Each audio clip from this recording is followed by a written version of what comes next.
When it comes to education, what's more important, knowledge or the teacher? Is there a better way to teach our kids? Is it time to innovate the old school with new school tech? What if your teacher was AI?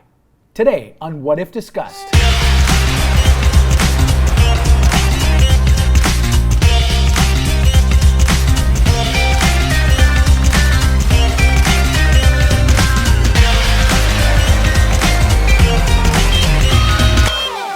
Welcome to What If Discussed. I'm Richard Garner. And I'm Peter Smeechin. And Richard, did you have a favorite teacher growing up? I did like Aristotle. Are you that old? Cave drawings and... No, I mean, like most people, I have a few, probably a handful. I wouldn't say shaped my life, not necessarily those stories of those like inspirational teachers from the movies necessarily. The Robin Williams, Captain, my Captain. Yeah. That I always wished I did. I wouldn't say I had that, but definitely I can remember some teachers that had an impact on me, and probably if you ask them, they might also say that I had an impact on them, but not necessarily in a positive way. That's a story for another What If. Right, of course. Yeah. What about you? Well, I did. I had a few. Mr. Slater obviously stands out, Mr. Montgomery from my high school, but for the most part, I got along with all of my teachers. I liked all my teachers.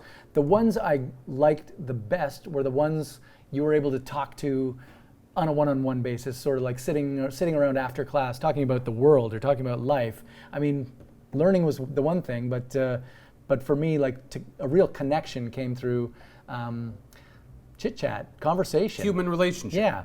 What do you think if we visit a classroom in 100 years? What are they going to say? Who's their favorite teacher? TeachBot 3000? TeachBot 3000. What an impact it had on me. I don't know. I mean, certainly that's the core of the discussion that we're going to have today, and it's already been going on. Education's already been on the sort of table for innovation for a long time, and tech has already started, probably for 10 plus years.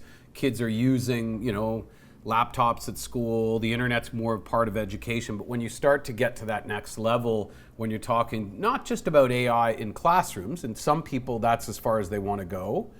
Some people are talking about AI literally replacing teachers at some point, which is, of course, always going to be a controversial topic. I don't think I can imagine that TeachBot 3000 type thing unless we're at a Westworld level of AI, right? Which is super sci-fi.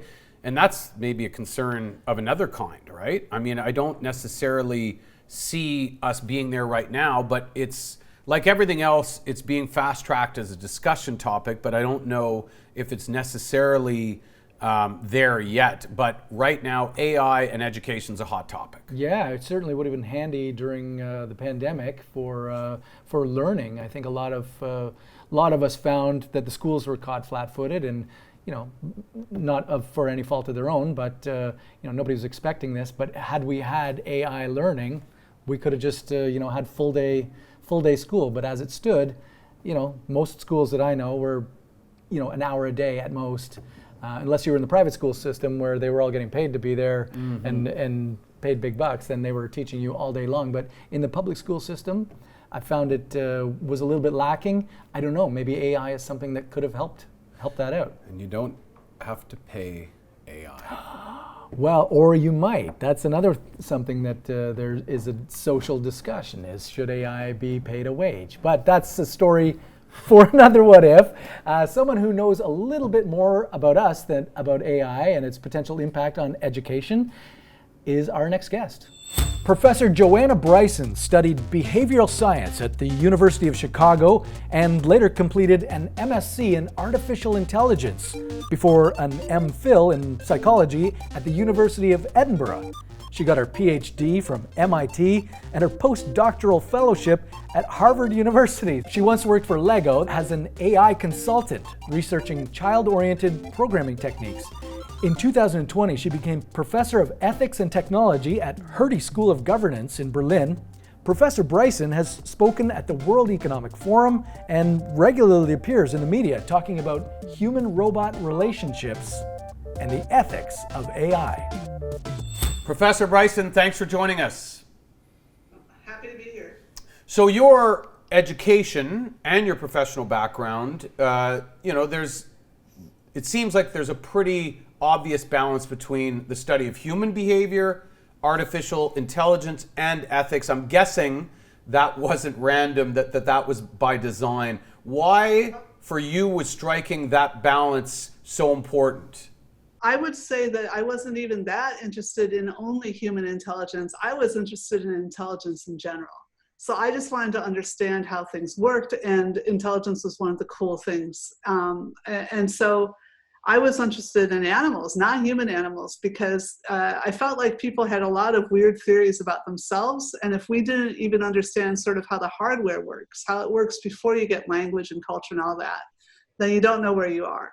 So I used artificial intelligence just because I was good at it. I was a good programmer, and I realized it gave me sort of a competitive advantage. So I thought if I went with artificial intelligence, I might get into a good graduate school, and I was right. So that worked out for me. But the ethics thing was well, I mean, it was partly my upbringing. I was brought up, my mother actually had a master's degree in Christian education. But so we went to a very liberal Christian church. And so I got a lot more sort of moral education than in America we're allowed to have in the public schools. And when I was an undergraduate, I was confronted by understanding, again, this geeky understanding of how circuits worked. So the first time someone explained, I still remember, it was about how it works, how your eyes track, so saccading of your vision. And it was the circuit of neurons, and I could see exactly how it worked. And I thought, but that is a human behavior. Where is our consciousness in it? Where is our ethical obligation? So I was very fascinated by that aspect as well. And I kept up on it, even though I didn't keep up on my religion, but I did keep up on just being aware of social impacts. So my first AI ethics paper was actually because I noticed people thought that if your robot is shaped like a person, you owed it a moral obligation. And they were proud of that. The robot didn't even have to work, but they were proud. It was like they said, we've learned from feminism, we've learned from civil rights that you have to be generous about what a person is. And I'm like, if what you learned from feminism is that a pile of motors is as much like a white male as a woman is like a white male, then I think feminism has some more work to do. And similar for civil rights movement. You're currently a professor, but as we heard in your bio, obviously you're a very accomplished student as well. You've spent a lot of time in school. When assessing the pros and cons of AI as a teacher, what hat do you wear? The student hat or the professor hat? So when I took artificial intelligence, both at Edinburgh, where I first did my master's degree, and at MIT, not so much when I took it as when I tutored it for the undergraduates, I noticed that lots of my classmates were coming in really excited at the beginning of the class. And they really thought, oh boy, AI, this is the coolest part of our degree, right? And then they walked out of the class going, that's not AI.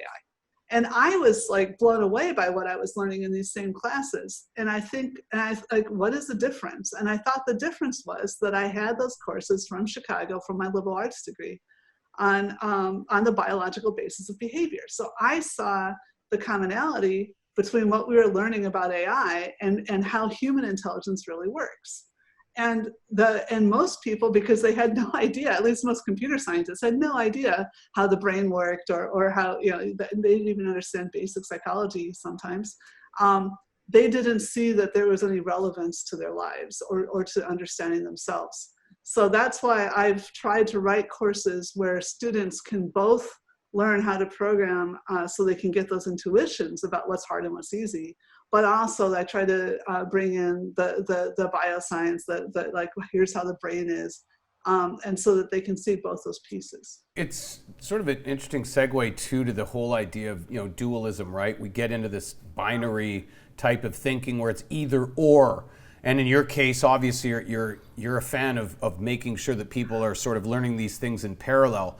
In the same way that people talk about this issue, right? It becomes, are teachers out and it's AIs only? Are teachers being replaced? And of course, there's different ways of looking at this, perhaps as some AI coming in and complementing teachers, helping them actually free up more time to teach. How do you see that sort of relationship working?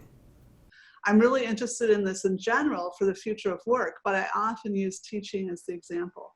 So a lot of people think artificial intelligence takes jobs. So first of all, it's not the AI that takes jobs. Artificial intelligence is always an artifact. So somebody has built it. So it might be that a company decides to replace part of its business process with AI instead of humans, but there are people that are behind that decision. So it's not the technology itself doing it, first of all. But next, let's say I, as a programmer, go away and write something that makes teachers twice as efficient. There's absolutely zero in that statement that says, do we have twice as good a classes or half as many teachers? That decision is a political decision. And so that's why I'm in a governance school. I think there's an awful lot of things going on right now where people are creating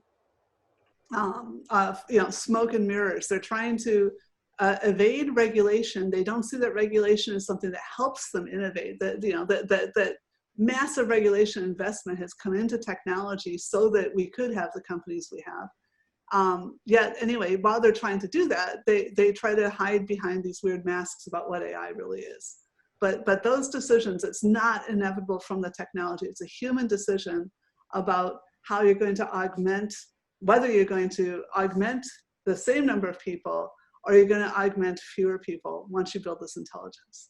What you really do when you develop any kind of technology, actually, but especially intelligent technology, is that you're making the humans more valuable because they're all more powerful.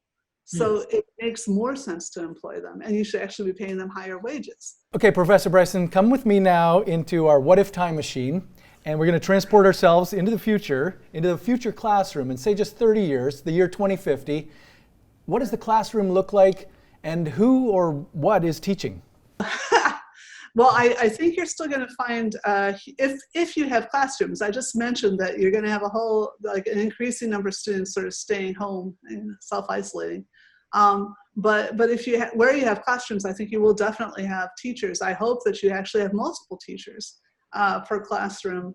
And then I hope that you can have maybe age diversity, all kinds of diversity in the students so that they can be moving between the spaces as is appropriate to the level of education they need. So I'd like to see technology making it easier to do some of the administrative perspectives of not only customizing, within a particular topic, but really within the entire flow. So I think, and of course, again, it depends a lot on the decisions we're making right now as we experience the opportunities and the challenges of things like pandemics and other political challenges that are happening right now. So if we get to a point where we have a more egalitarian system, then we're going to see one set of things across a range of classrooms. But if we go in another direction where some students are going to have the most amazing, customized little environments, and they're going to be building their own robots, and the other kids are going to have, paper and pencil and a pile of mud or something, that is one of the things I worry about a lot. So, but I guess what I said at the beginning was my more optimistic vision. My vision is that you have spaces that people can move through, and that the technology can allow you to move through them and to find the right education for the right thing, but to still get to know a cohort of people and to still have more human interaction. I hope that in 30 years we will have a higher teacher to student ratio, so more teachers per student. I don't know what I just said. That because the teachers are going to be able to do so much more with the technology, that's going to be so much more clearly adding the value. Another thing I'd like to see, honestly, is that the students are younger. I would like to see that we allow more diversity of life and career paths. So maybe if it's really a school, it's going to end a little earlier, and then the students can actually, look at the amazing things teenagers are capable of. So that there's more of a flow. I guess the students are younger if it's just a classroom, but that there's more opportunities for lifetime experience of going out, working maybe when you're younger, then coming back to school. We already see this more in Europe than you do in America, you don't have to get all the teaching over and then get all the working over or whatever. There's more of a flow, but I would hope, in fact, a lot of people say it's going to be a necessity, that we'll have more opportunities so that over some age, I don't know, I'm not keeping up on this, but over the age of maybe 13 or 14, that you would already start getting into this flow of maybe having a little career, having a side thing that you're doing, running a small business or something, or working somewhere, and then coming back and making your education more of a part of the flow of your entire life and career. Well, a lot to think about and a lot to process there, no pun intended. But we really appreciate you joining us and taking the time, Professor Bryson. Where can people find your work, and what do you kind of have upcoming that people might be interested in following? Well, if you want to follow me on Twitter, J2 Bryson, and that tends to link to everything else. Actually, we're just about to launch a new beta version of my webpage, and I'm trying to write a book. That's my exciting summer project. So yeah, everything happens, but you can Google me easily. Well, we'll keep an eye out for that and get AI to write your book. Yes, exactly. Yeah, no, that would take all the fun out. Now there's a business idea for you and I, Yes. But a story for another what if. Yes. Thanks, Professor Bryson, for joining us and taking the time and really helping the what if audience really understand what's a pretty complex issue. It is, yeah. Thank you. Well, quite the education on AI and education with Professor Bryson, but as she talked about, learning doesn't necessarily have to be something that is just part of your early life, that actually lifelong learning is now becoming the bigger trend, and that we should all be learning going forward forever, really. Well, and you seem like a guy who never wants to stop learning. Well, we're lucky enough that we learn every time we're on a show like this, but we don't always have access to the top thought leaders, except maybe we do. Well, you could become more informed, creative, and inspired, all with the Great Courses Plus. Richard, we're really big on the streaming service, are we? Well, it's easy to talk about because it's very similar to What If discussed, right? You get access to top thought leaders. You get to essentially learn on your own time and be able to sort of pick subjects that you want to sort of immerse yourself in. And obviously, we're big proponents of curiosity, continuing to learn, and fascination. And obviously, when you have sort of an archive like Great Courses Plus have, you can pretty much pick and choose. Yeah, so one of the ones that I'm watching right now is called The Fundamentals of Photography. I highly recommend it. Do you take pictures, Richard? I do. Yeah. Not good. Well, everyone takes pictures. Not everybody takes good pictures. Most people are just shooting in auto mode. Yes. I'm speaking specifically more of DSLRs, but also on your camera phone as well, or your phone camera. So you can take good pictures on auto, but if you want to take really good pictures, you got to get out of the auto mode and go into manual and start flicking around with stuff. And then you can actually create depths of field with your aperture and sort of stuff like that. This is what I'm learning on Great Courses Plus. The course that I'm watching is being taught by Joel Sartori. He's an acclaimed photographer for National Geographic magazine. Wow. He makes it so easy for me just to remember what to do with my camera settings, but more importantly, it's remembering why I'm doing that. You know, the Great Courses Plus has thousands of lectures on almost any topic imaginable, from the history of Egypt to the study of DNA, and new courses are being added all the time. There's something for everyone. Plus, every course, like Joel Sartori, is presented by subject matter experts from top universities and institutions. It's in-depth, reliable, fact-based information, and you can watch or listen from your phone or your TV with the Great Courses Plus app at any time from anywhere in the world. Make the most of your time. Keep learning with the Great Courses Plus. Right now, they're offering fans of our show an amazing deal, an entire month of access for free. This limited time offer won't last, so sign up today to get started. Go to thegreatcoursesplus.com/whatif. Don't wait, thegreatcoursesplus.com/whatif. What is it, Richard? thegreatcoursesplus.com/whatif. Bingo. See, I'm learning. You got it. But it is an interesting segue. It's easier to talk about stuff like Great Courses Plus on a show like this because that's kind of what the model is, right? We're not subject matter experts, although some of you might think so. No, but you would be wrong. No. We're the proxy for the listener and the viewer at home who have a level of fascination and curiosity, but we want to be able to have access to the top people in the world. Well, we got access today to one of the top people in the world in this field. Professor Joanna Bryson is, like, again, like we said in her bio off the top, like she's uber educated. She's like, I mean, you're naming Ivy League schools and MIT and all this stuff, but she's also the one who's going to the World Economic Forum in Davos when people want to have a panel discussion about the future of AI. So we're lucky enough to have her today. This is the place to come for. Well, I mean, and great courses plus. Yeah. But in that same vein, what did you learn today? I learned right off the top, she was talking about how we learn better from AI when it's shaped like a human being, yes. which I had never thought of, but of course, you recognize that shape as being something that you can relate to, and they're trying to tell you something, of course you're going to listen. It's much better than, one of these skulls beside you trying to tell me. I'm not going to listen to that saber-toothed tiger there. Yes, or the old, like the models in the movies, like Short Circuit or whatever. Like Dr. Johnny Five, yes. Shot in Toronto.